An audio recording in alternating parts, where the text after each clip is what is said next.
Estudo da Palavra. Muito bem, nós estamos estudando aqui no nosso bloco apologético sobre o assunto a morte, não é? E o que acontece? Esse assunto, como nós já sabemos, é um assunto realmente polêmico e Deus, ele quer que a gente compreenda a sua palavra de forma racional. Deus não é um Deus de confusão, portanto sua palavra também não é algo assim confusa. Pelo contrário, é a verdade de Deus revelado ali para os seres humanos. E um dos assuntos que hoje tem causado muita polêmica dentro deste tema a morte é a questão do ladrão na cruz. Será que o ladrão foi para o paraíso naquele mesmo dia, juntamente com Cristo? Como nós podemos então entender este assunto? Bem, o texto se encontra ali no Evangelho de Lucas, no Novo Testamento, no capítulo 23. Lucas, capítulo 23. Então nós vemos ali um diálogo. E do versículo 42 em diante, diz assim, ó, e acrescentou, o ladrão no caso então, dialogando com Jesus. Jesus, preste atenção nas entrelinhas aqui, caros ouvintes. Lembra-te de mim quando, olha só agora, vieres no teu reino. Muito bem, Jesus ainda não veio, como nós sabemos, no reino dele, ele não veio. Jesus ainda virá. Um detalhe então que a gente precisa entender para que a gente possa então aplicá-lo dentro do contexto do nosso estudo hoje. O versículo 43 continua dizendo, Jesus lhe respondeu, corrigindo aqui, em verdade te digo que hoje estarás comigo no paraíso. Muito bem. Ao lermos este texto, na primeira leitura, e a pessoa sincera, quando ela de repente não estudou esse tema à luz do contexto, ela vai de fato entender ou acreditar que de fato o ladrão foi naquele mesmo dia para o paraíso juntamente com Cristo, porque nós sabemos que Jesus morreu também naquele mesmo dia, não é? Então Jesus, nós vemos aqui, caros ouvintes, ele prometeu então a esse malfeitor um lugar no paraíso. Agora vamos entender alguns detalhes então. Então você agora, principalmente você que gosta de estudar teologia, mesmo que você seja leigo, não importa. Preste atenção nesses detalhes aqui que isso é importante. A maioria das traduções, como nós podemos comparar e concluir, a maioria das traduções traz o versículo como nós lemos. Em verdade te digo que hoje estarás comigo no paraíso. Interessante, né? Este que, hoje, nós vamos daqui a pouco entender algo aqui muito importante que talvez você ainda não entendeu ou nunca ouviu falar. Agora, são três fatos que nós devemos considerar então acerca deste tema, para uma correta compreensão então da promessa. Então, como eu ia falando, três fatos devem ser considerados então para uma correta compreensão desta promessa que Jesus fez ao ladrão. Primeira coisa que nós devemos entender, o ladrão, e ao lermos o contexto a gente vai perceber isso, o ladrão de fato ele sabia que a recompensa só seria recebida no futuro. Por isso que ele pediu, como nós lemos já no texto em Lucas 23, 42. Lucas 23, 42. Quando ele disse, lembre-te de mim quando vieres no teu reino. Então, é verdade, é fato, isso é bíblico, nós cristãos sabemos disso. Independente de placa de igreja, todos nós sabemos que um dia Jesus virá com o reino dele. Um dia Jesus virá nas nuvens dos céus. E de forma visível, nós vamos ver Jesus vindo. Claro, aqueles que estiverem vivos até aquele momento estarão contemplando a vinda de Cristo desde os seus primeiros momentos. E, obviamente, aqueles que morreram em Cristo ressuscitarão e verão Jesus também nas nuvens dos céus. Não é? Então o ladrão, com certeza, já sabia que um dia Jesus voltaria. E lembrando mais uma vez, ele pediu, lembre-te de mim quando vieres no teu reino.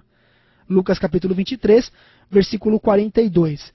Algumas traduções vem a palavra quando entrares no teu reino. Tá? Quando entrares no teu reino. Agora, de certa forma, quando Jesus entrou no seu reino, com certeza Jesus também se lembrou daquele ladrão. Porque hoje Jesus está ali no céu como nosso sumo sacerdote. Não é? Jesus está ali, ele conhece o caso de cada um de nós. Ele sabe aqueles que morrem, ele sabe aqueles que ainda estão vivos, ele sabe aqueles que já morreram nele, que já morreram em Cristo, ele sabe que o ladrão morreu ali morreu, salvo no caso, e com certeza quando Jesus chegou ao céu, dentro da sua obra, não é, de advogado, tá certo?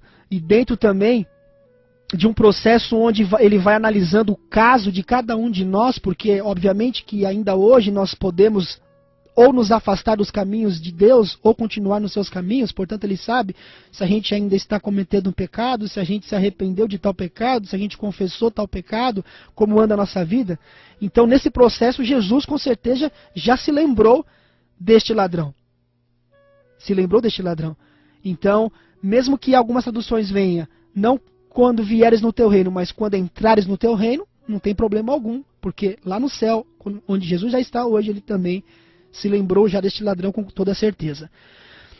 Uma outra coisa que nós devemos entender também é a seguinte: o ladrão ele não morreu naquele mesmo dia, ou pelo menos tudo indica que não. Por quê? Porque os soldados, se a gente ler o relato bíblico, os soldados eles foram ali até o Gólgota, e o que aconteceu? Ao entardecer daquela sexta-feira, eles quebraram as pernas dos dois ladrões. E aqueles que estudam, principalmente aqueles que estudam teologia, sabem disso. Que isso era feito para evitar que as pessoas que eram crucificadas fugissem à noite. Então, quem estuda isso e sabe do contexto histórico, dentro desse contexto de crucificação, que era realizado ali pelos romanos, sabem que era feito isso. As pessoas que eram crucificadas, elas tinham as pernas quebradas, tá certo? E elas, ao terem as pernas quebradas, elas não poderiam fugir à noite. Ok? Mas alguns podem dizer assim, não, mas isso não é uma prova porque a Bíblia não diz claramente, né? Não diz claramente que eles não morreram e ficaram agonizando ali com as pernas quebradas. Tudo bem, né? Pode ser que de fato eles não morreram. Eu creio que eles não morreram naquele mesmo dia. Ou pode ser que eles de fato também morreram naquele mesmo dia e aí morreu aquele ladrão também. Mas o importante é a gente analisar todo o contexto. Todo o contexto. Porque veja bem, mesmo que o ladrão não tenha morrido depois, tá certo? Mesmo com as pernas quebradas, ele continuou agonizando ali, não é? Mesmo que essa questão de ele, com as pernas quebradas, agonizando, não tenha morrido no dia seguinte, vamos supor, não é? E morreu naquele mesmo dia, na verdade o texto diz, quando vieres no teu reino. E Jesus, ele não tinha vindo ainda no teu reino. Um outro detalhe também, as de Jesus, as pernas de Jesus, elas não foram quebradas, tá? Não foram quebradas uma vez que ele já estava morto. Então, veja bem, os ladrões não estavam mortos, foram quebrar as pernas dos ladrões para apressar a morte deles. E, voltando novamente à história, se a gente for analisar a história, às vezes levava alguns dias até a pessoa morrer. De tanto que ela ficava ali agonizando com as pernas quebradas, já levava alguns dias até que finalmente ela morria. Como eu disse, pode ser que ela morreu depois, pode ser que morreu naquele mesmo dia. Mas o importante é o contexto todo para a gente entender. E no final, quando eu fechar o estudo, aí a gente vai entender realmente o verdadeiro sentido. Mas uma coisa é certa, em João 19, versículo 32 e 33, mostra que Jesus já estava morto. Não foi preciso quebrar as pernas de Jesus. E um terceiro ponto também que a gente precisa entender é que Jesus não subiu ao céu naquele dia. Ele não subiu ao céu naquele dia. Tanto que, ao ressuscitar 3 dias depois, ele disse que ainda não tinha subido. Não tinha subido ao Pai. Isso se encontra em João, capítulo 20, versículo 17, quando Maria ali encontra Jesus, entende que é Jesus ali ressuscitado. E João 20, versículo 17, nos apresenta o texto que diz o seguinte: recomendou-lhe Jesus, não me detenhas, porque ainda não subi para o meu Pai. Olha só, como está claro aqui na Bíblia, que ele não tinha ido ainda ao céu. Mas vai ter com os meus irmãos e diz-lhes, subo para meu Pai e vosso Pai, para meu Deus e vosso Deus. Não é? Algumas pessoas sinceras de repente entendem que aqui estava relacionado ao corpo de Jesus, o corpo glorificado, mas que o Espírito de Cristo já tinha ido para algum lugar, ou para o paraíso, ou para o céu, ou desceu lá no inferno, não é? Aquela coisa toda.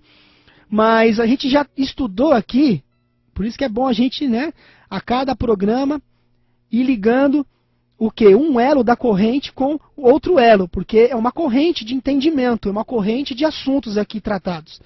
E nós já vimos que não existe, nos estudos anteriores, claro que não vou resumir aqui, não vai dar nem tempo de resumir, mas aqueles que têm acompanhado a cada domingo, já viram que não há, após a morte, nenhum espírito ou uma alma desencarnada fora do corpo.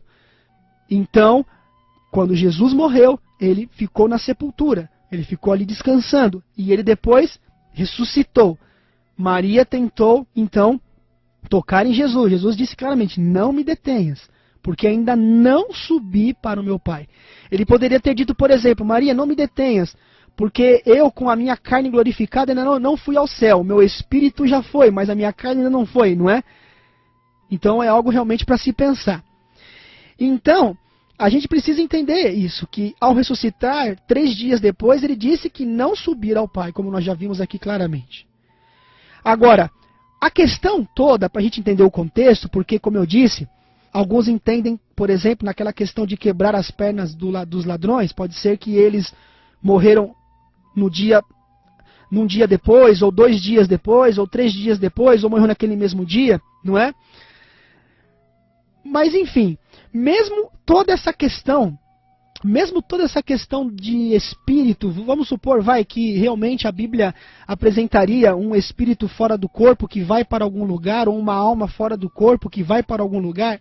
O importante é entender o contexto, porque quando você vai, estuda e entende o contexto, então o contexto dá toda a explicação necessária para aquele texto que você de repente está com dificuldade de entender.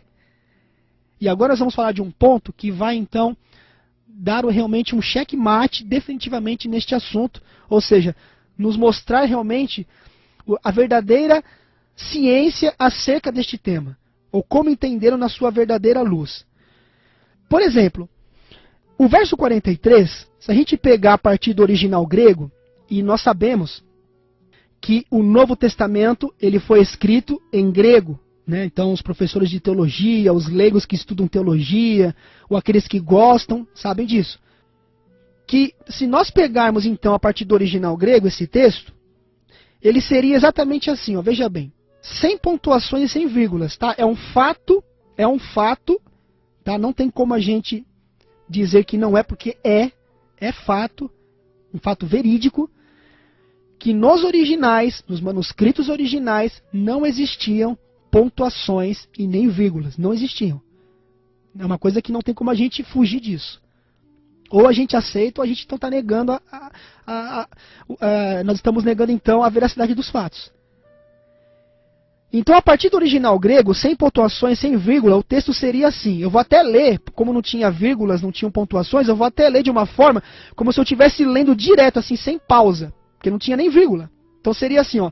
Em verdade te digo, hoje estarás comigo no paraíso. Então, se você pesquisar por você mesmo, porque é assim que o crente deve fazer, né? O crente deve ser como os bereanos. Tudo aquilo que ele ouve, ele vai lá e pesquisa por ele mesmo, para ele realmente ver o que tem de verdade e o que tem de mentira no negócio. Então, olha só, uma outra coisa que é fato e que não tem como a gente dizer que não é que a pontuação não era usada nas escritas originais. Não eram usadas. Não existiam pontuações, já falei isso antes, inclusive. Ela foi acrescentada ao texto bíblico séculos depois. Então, séculos depois, as pontuações, as vírgulas foram acrescentadas. Então, nesse caso, olha só, preste atenção, neste caso, o versículo ele sofreu o quê? Um erro de tradução. Por que um erro de tradução? Porque, como nós sabemos, novamente, né, aqueles que estudam história, que estudam teologia, sabem que a maioria das pessoas, se não todos, que traduziram a Bíblia, principalmente para o português, eram pessoas que vinham ainda daquela mentalidade católica, da época da Inquisição, da época da apostasia, de que havia uma consciência após a morte. Mas aí você fala assim, mas então eu não vou mais ler a Bíblia porque a pessoa que traduziu ali, ela traduziu com conceitos pagãos, que a Igreja Católica importou do paganismo. Não, também não vamos radicalizar, não é porque quando você pega a Bíblia e você lê ela através do contexto, então você vai saber entender o que realmente o texto está querendo dizer. Mesmo que de repente uma vírgula ou uma pontuação esteja fora do lugar correto. Até porque, como nós já dissemos, nos originais, se fôssemos ter só os originais, nem iríamos comentar nada acerca de pontuações e vírgulas. O ideal é a pessoa ter o original na mão, mas claro que nem todo mundo entende de grego, nem todo mundo entende de hebraico. Então ele tem que agora estudar o contexto. Por exemplo, se você pegar a Bíblia de Jerusalém, que é uma das traduções mais próximas do original, o texto também vem assim. Em verdade te digo, né, vamos ler aqui novamente, deixa eu pegar aqui, para eu ler direitinho para vocês o texto aqui. Em verdade te digo, hoje estarás comigo no paraíso. Só que na Bíblia de Jerusalém já tem a vírgula. Tem a vírgula já lá no livro.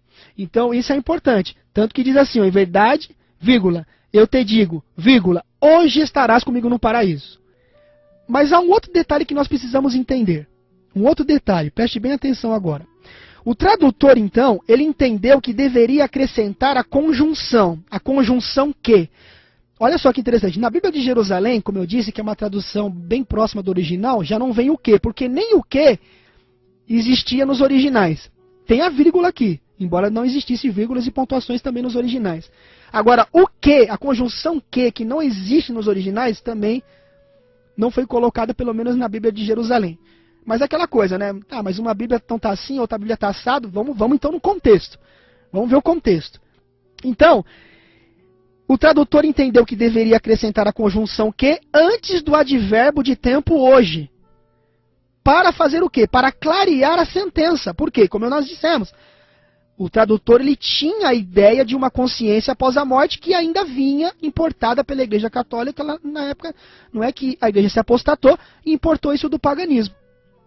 Agora, no entanto, considerando a impossibilidade, como nós já vimos no contexto, de Jesus estar naquele dia com o ladrão no paraíso, a pontuação correta, se a gente fosse sincero, dentro do que a gente já compreendeu, se há realmente consciência após a morte ou não, e se a pessoa que traduziu fosse admitir que realmente não há essa consciência após a morte, então ela iria colocar a pontuação, lembrando que não existia nos originais, mas ao colocar a pontuação ou a vírgula, então ela colocaria de que forma? Então ficaria mais ou menos assim.